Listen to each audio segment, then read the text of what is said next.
Katie, welcome to the show. Thanks for having me. Yeah. Tell me about your vision. My vision in a big way is to create a mental health movement to support either clients or other business owners in being able to help more people so that we can see that ripple effect of mental wellness across the globe. Tell me more about that.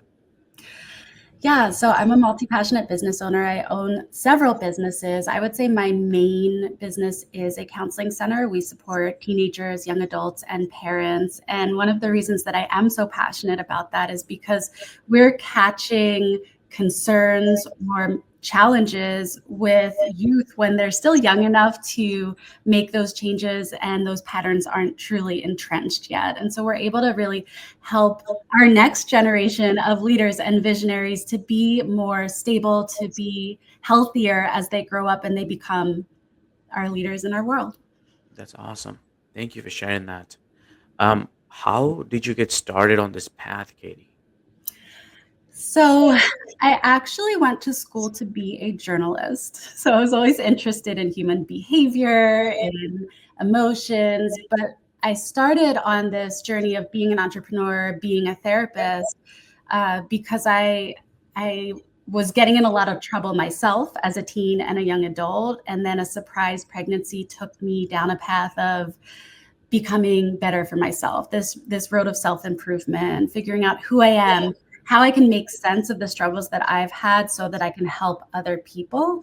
And I went back to school to become a therapist. And I always knew, even after graduation and falling into a job at a hospital program, that I was basically what I would say is unbossable for a long period of time, that working for someone else, working within someone else's rules was going to be a challenge for me. And so I began paving the way to open my own business, which I did a couple years after graduation. And why did you choose this field? Like, I think this is a very unique field. I would Mhm. say, maybe it's a hard field. I don't know. But why did you choose this field? I chose the field of mental health because I always knew that what I experienced was for a reason. And I had a tough upbringing. And like I said, struggled a lot, had some self destructive behaviors in my teen and young adult years. And to me, it had to be worth something. It had to make sense in my life. And in order to find that silver lining, to make sense of that, I thought I can help others to not struggle as much as I did. I can shorten the struggle for them so they can get quicker to resolution, to joy, to a life worth living rather than struggling in the middle. Thank you for sharing that. So how was the experience from not working for an employer and then eventually starting your own business? What was that like?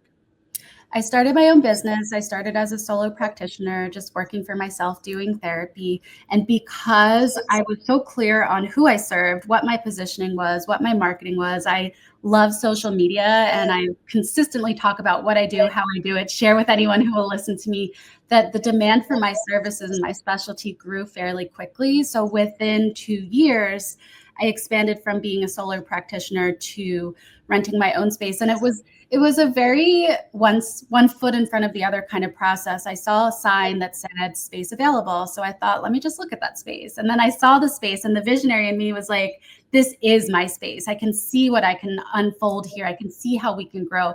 And so I rented a space. I did interviews sitting on the floor because we didn't have furniture yet. I built this small, scrappy team.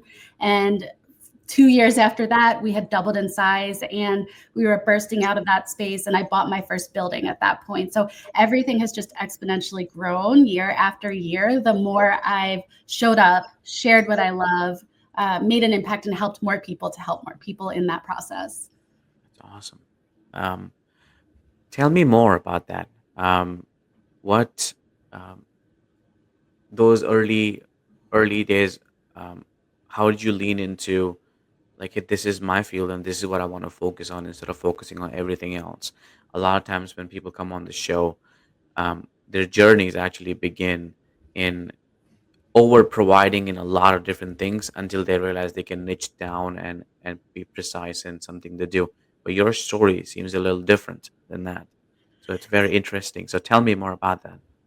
Yeah, so when I graduated, I fell into a job at a hospital program, like I said, and it was with working with children and teens. And going through school, that was never my intention. I didn't want to work with kids and teens because I thought it would be too difficult for me.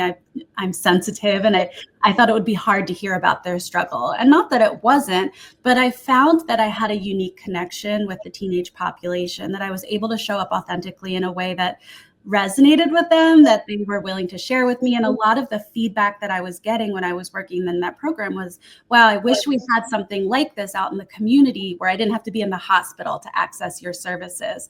And so the entrepreneurial brain that I have started thinking, well, I keep hearing this from people. I keep hearing there's nothing like this in the community. I want something like this. And I keep hearing that I'm doing a good job providing this service. And so that to me was really the market research or the data that I needed to take this feedback that I was getting and to open the teen support center out in the community that did not exist at that time. And so it really felt like a very easy lateral move for me to take this skill set in this population that I was skilled at working with and to offer a space for them. And that's how it started, was that the feedback was always telling me this is what's needed. And that's how I was able to build it so quickly. That's awesome. So now, first, thank you for sharing that story. Um, you mentioned the word market research. I think a lot of times entrepreneurs and leaders, they undervalue the necessity of a market research that you need to do when you start a business, and most times it just gets ignored or not done. So you sharing that tells me that there's a lot more that you have learned. So thank you for sharing that with the audience, and I hopefully our audience is more inspired by you as well. When it comes to the why behind your Mhm. vision, um, do you have some of the stories behind the why that you like to share with the audience today? The story behind my why. So I shared a little bit, but I can share in more detail. My parents divorced when I was 10, and it wasn't a regular, hey, we're separating and everything's going to be the same, even though they promised everything would be the same. It very much wasn't. And the way that I describe my childhood is like a family war zone. It was quite violent and challenging. And the ways that I learned to cope with that in my teenage years were by being self destructive, turning to self harm and drugs and alcohol. And for a lot of years, I didn't have the right coping skills or the right support to help me get through a very difficult situation. And so, as I had shared, making meaning of that was very important to me, but also thinking about how can I become the person that I needed when I was younger? How can I support other individuals in using the individuals I employ now and using their lived experience to help the teenagers that are coming up behind them. So it really is this, the why behind what I do is that my story has to make sense, and to be able to help other people not struggle like me is what matters most. And also to help people know that they're not weird, bad, wrong, or different for being who they are. So, being able to give them the message that if you feel deeply, if you have big emotions, if you don't have the right coping skills, that's okay. You're okay exactly as you are, and we are going to help you learn the skills so that you don't have to hurt while you're figuring this out. Awesome. Thank you for sharing that. Um, if you were to um, put it in a few words, Mhm. um, what gets you out of bed every morning? In a few words?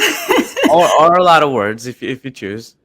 Yeah, so what I will say is that one thing that comes very naturally to me is being able to talk about what I'm excited about and being able to share that with the masses and not just one or two people. And I will credit the growth of my business to social media a lot, because one of the things I've been doing, even since I knew I wanted to create a business and I didn't have one yet, has been sharing about what excites me on social media. So what gets me out of bed in the morning first is coffee, knowing that there's going to be coffee downstairs. But then I love sitting with my coffee on the couch, dimly lit room. No one else is awake yet. It's very quiet. And I'll do all my social medias for my various businesses. So I'll create videos, I'll create messaging. And to me, it's more than a task. It's not just a box that I check. It's my way of checking in with my with the people who care about what I'm up to, with the people who need to be helped but wouldn't know that we exist unless I'm doing that. When I first started, I had parents share with me, I never knew something like this existed before until I saw your ad pop up on Facebook, because back then it was more Facebook marketing, or even now, a new business that I just started, a Pilates studio, they'll say, wow, I saw this pop up on my Instagram and I thought I have to try this. This is for me. So I get that consistent feedback that what I'm sharing is reaching the right people and therefore helping the people who need to hear this message. So that excites me to wake up to be able to connect with people who need to hear what I have to share. Thank you for being here today. I'm really happy that you tuned in to Vision Pros Live. I'm looking forward to seeing your reactions as these episodes continue to move forward. This is going to get more and more fun. We'll have more and more engagement as well. We'll invite people to participate in the show. And thank you for giving us your time and attention. Have an excellent time building out your vision and becoming a Vision Pro yourself.